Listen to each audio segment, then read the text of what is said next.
ଏଠି ମଧ୍ୟ ସେମିତି ଠିକ୍ ସେଇଭଳି ଭାବରେ ରତ୍ନସିଂହାସନ ଉପରେ ଯେଉଁ ସବୁ ବସୁଛନ୍ତି ଯେଉଁ ସ୍ଥାନରେ ତାକୁ ବିମାନ ବୋଲି କୁହାଯାଉଛି। ତା ଆଗରେ ଜଗମୋହନ ଅଛି, ତା ଆଗରେ ନାଟମଣ୍ଡପ ଅଛି, ତା ଆଗରେ ଭୋଗମଣ୍ଡପ ଅଛି। ତ ଏଇ ଯେଉଁ ଗୁଣ୍ଡିଚା ମନ୍ଦିରର ଯେଉଁ ଅଦ୍ଭୁତ ଲୀଳା ଆପଣ ଦେଖିବେ, ଯେତେବେଳେ ପ୍ରଭୁ ତ ପଳେଇଲେ, ପ୍ରଭୁ ତ ପହଡ଼ ପକେଇଦେଲେ, ତ ୟା ପରବର୍ତ୍ତୀ ପର୍ଯ୍ୟାୟରେ ହେରା ପଞ୍ଚମୀ ବା ଷଷ୍ଠୀ ତିଥିରେ ସପ୍ତମୀ, ଅଷ୍ଟମୀ, ନବମୀ ବା ସେଇଦିନ ଠାରୁ ସେଠି ରାସଲୀଳା ଆରମ୍ଭ କରାଯାଏ।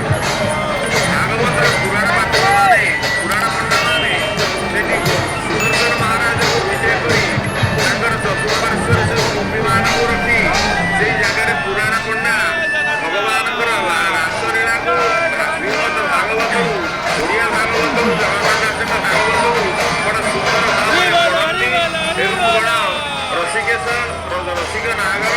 ତେଣୁ ଇଏ ହେଉଛନ୍ତି ନୀଳାଦ୍ରିତ ଅର୍ଥାତ୍ ନୀଳପତ୍ର ପର୍ବତର ଇଏ ହେଉଛନ୍ତି ଈଶ୍ୱର।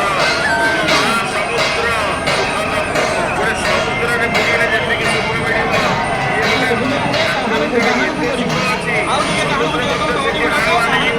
ତେଣୁ ମହାସମୁଦ୍ର ସୁଖଦମ୍ ରାଧାକେ ରାଧାର୍ଚିତମ୍।